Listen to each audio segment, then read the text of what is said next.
Reviews. Star Trek, Strange New Worlds Episode 2 Review, Children of the Comet.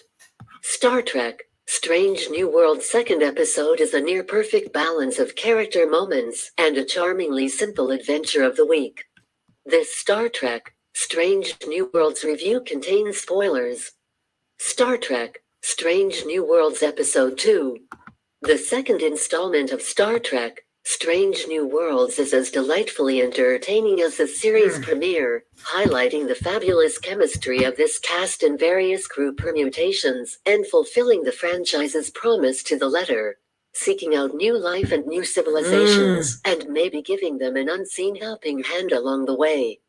The beats of this episode are pretty basic. The U.S. Enterprise is studying an ancient comet, which suddenly seems poised to strike and largely destroy an M-class planet in the Persephone system, wiping out a non-warp-capable species known as the Delib that live there. Pike and friends are determined to figure out a way to divert the comet's path. But when they learn it's not actually a comet at all, they'll have to deal with a threat from a highly advanced species that call themselves the Shepherds, whose entire existence is predicated on preventing anything from interfering with their so-called arbiter, who brings life or destruction in its wake. One of the most appealing aspects of Star Trek as a franchise is that it understands how much we, as a species, don't and can't know. I mean, the Enterprise's remit is to find out what's out there among the stars. And it's the epitome of hubris to assume that the things we'll encounter on that journey will be creatures that are remotely familiar to us.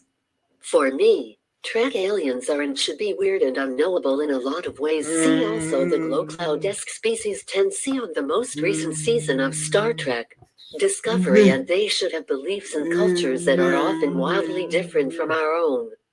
Part of the joy of this journey is the discovery, after all. Yes, this hour concludes with a classically ridiculous example of a plan that should not work at all but does. During a mission where not everyone should survive but in which everyone comes home no real worse for wear thanks to what is essentially blind luck. The dangerous moments are thwarted via general smarts and teamwork. A grand plan to save the day is hatched that hinges on an unknown alien race defaulting to the peaceful choice rather than violence. And almost every major character gets something decent to do. It's basically everything you expect from a story like this. But what makes Children of the Comet work is that it's not just an episode about the weekly adventure. It's about how that weekly adventure informs and changes the lives of these characters in the long term. All of whom I would fight strangers for now, just saying. We get to see Cadet Uhura's first ever away team mission. But although her linguistic skills certainly come in handy when it comes to figuring out the music-based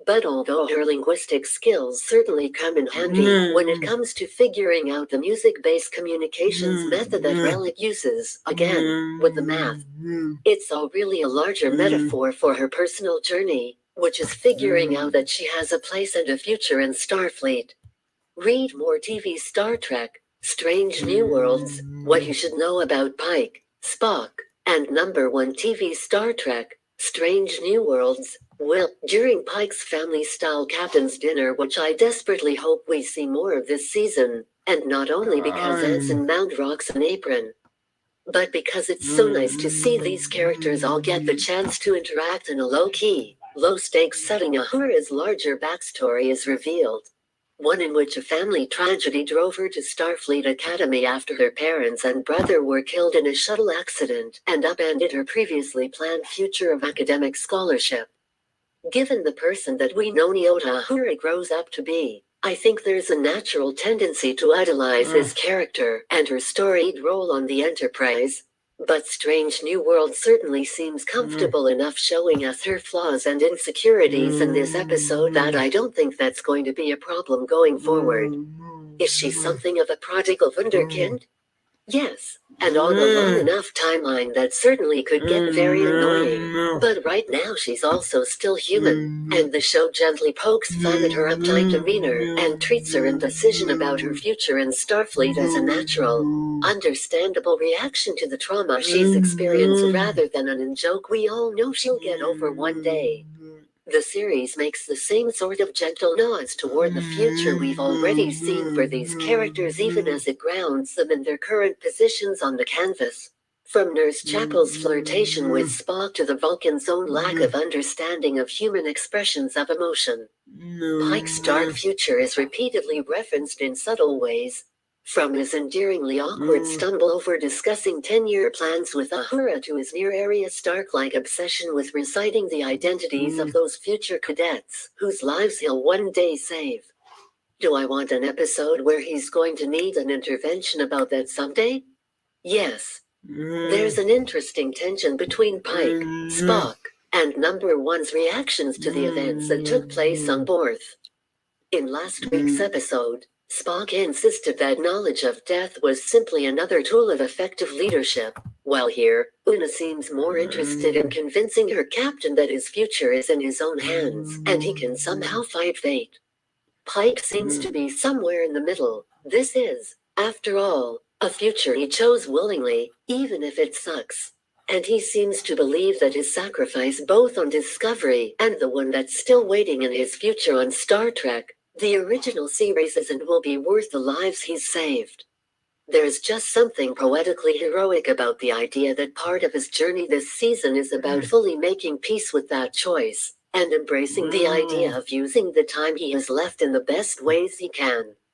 I do have to say, though, that I love that he's told both Spock and Number One the truth, which is such a nice change from genre shows that require the series lead to keep tortuous secrets from those closest to them for nebulous, often extremely, in the world of modern day, more serialized Star Trek. It's honestly a bit strange for an hour to conclude with most of, if not quite all, its loose ends tied up. But all I can think is, I can't wait to see where we go next. Written by Lacey Barr. Lacey Barr is a digital producer by day, but a television enthusiast pretty much all the time. Her writing has been featured in Paste Magazine, Collider. Read more from Lacey Barr.